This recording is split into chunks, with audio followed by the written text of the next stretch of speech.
अस्सलाम वालेकुम स्टूडेंट्स। आज हमारा एफपीएससी पीपीएससी एनटीएससी की प्रिपरेशन एमसीक्यूज़ का सेकंड लेक्चर है। तो अगर आप हमारे साथ प्रिपरेशन करना चाहते हैं तो हमारे चैनल को सब्सक्राइब कीजिए। फर्स्ट लेक्चर का लिंक मैं डिस्क्रिप्शन बॉक्स में दे दूंगी, आप वहां जाके विजिट कर सकते हैं। So let's start it. Who was the first to use blank verse? Blank verse को फर्स्ट टाइम किसने यूज़ किया था? ऑप्शंस हैं Thomas, Henry Earl of Surrey, sir Thomas More, none of above. So right answer is Henry. Sir Thomas More Utopia was originally written in, ये किस में लिखी गई थी? Options are Roman, Latin, English, Spanish. तो right answer है Latin, ये Latin में लिखी गई थी। थॉमस मोर यूटोपिया ल्यूमन में 1516 को पब्लिश हुई थी और इसमें political system of imaginary island state को डिस्क्राइब किया गया है। 14th सेंचुरी में कौन से हिस्टोरिकल इवेंट्स हुए थे? ऑप्शंस हैं ब्लैक डेथ, 100 Years War या फिर peasants revolt, all of above. तो ये तीनों ही इवेंट 14th सेंचुरी में हुए थे। तो the right answer is all of above. अगर आप इन तीनों इवेंट्स को डिटेल्स में जानना चाहते हैं तो मैं इनके लिंक्स भी डिस्क्रिप्शन बॉक्स में दे दूंगी, आप वहां जाके विजिट कर सकते हैं। Chaucer's age was marked with, options are corruption in church, decline of feudal system, rise of national consciousness या all of above. So the right answer is all of above. Point out the notable contemporary of Chaucer. Options हैं Gower, Wycliffe, Langland या all of above. Gower जो थे वो poet of his age थे, Wycliffe prose writer of his age थे और Langland poet of his age थे। So the right answer is Gower. Notable contemporary of Chaucer हैं Thomas Hoccleve, Henry Scogan, Ralph Strode, John गोवर।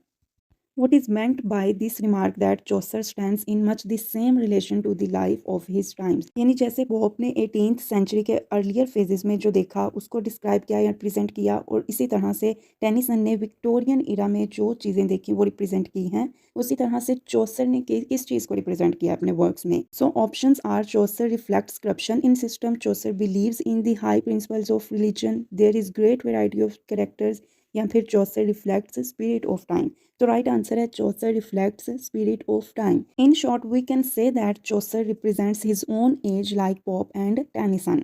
लॉलैंड movement aims at reforming. Options हैं feudalism, socialism, Christianity या orthodox church. तो right answer है Christianity. लॉलैंड movement को लॉलर्डिज्म भी कहा जाता है और ये movement proto Protestant Christian religious movement थी जो कि इंग्लैंड में मिड 14th सेंचुरी से अंटिल 16th सेंचुरी तक रही थी।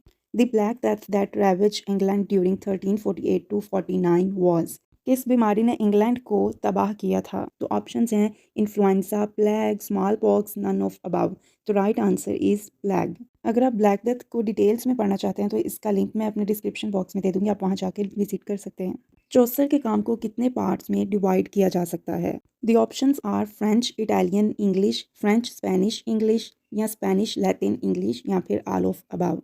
तो राइट आंसर है फ्रेंच, इटालियन, इंग्लिश। इसके 3 मेन पार्ट्स हैं। फर्स्ट फेज है फ्रेंच, सेकंड फेज है इटालियन और थर्ड फेज है English. Chaucer started its literary career under, कहाँ से चौसर ने अपना करियर स्टार्ट किया था? ऑप्शंस हैं स्पेनिश, फ्रेंच, लैटिन या इंग्लिश। तो राइट आंसर इज फ्रेंच। चौसर के लिटरेरी करियर के 3 मेजर पार्ट्स हैं। The first one is French period, second is Italian and the English period, and the last one is the development of the first 2 periods. How many pilgrims were along Chaucer in the prologue to Canterbury Tales? Canterbury Tales में चौसर के साथ कितने pilgrims, कितने मुसाफिर थे? Options are 29, 30, 31, 36. So right answer is 29. In the prologue, the poet was laying in. Canterbury Tales के start में poet की location क्या थी? Options are Tabat Inn, Tabat Devon Inn, Poor Hostelry, none of above. The right answer है Tabat Inn.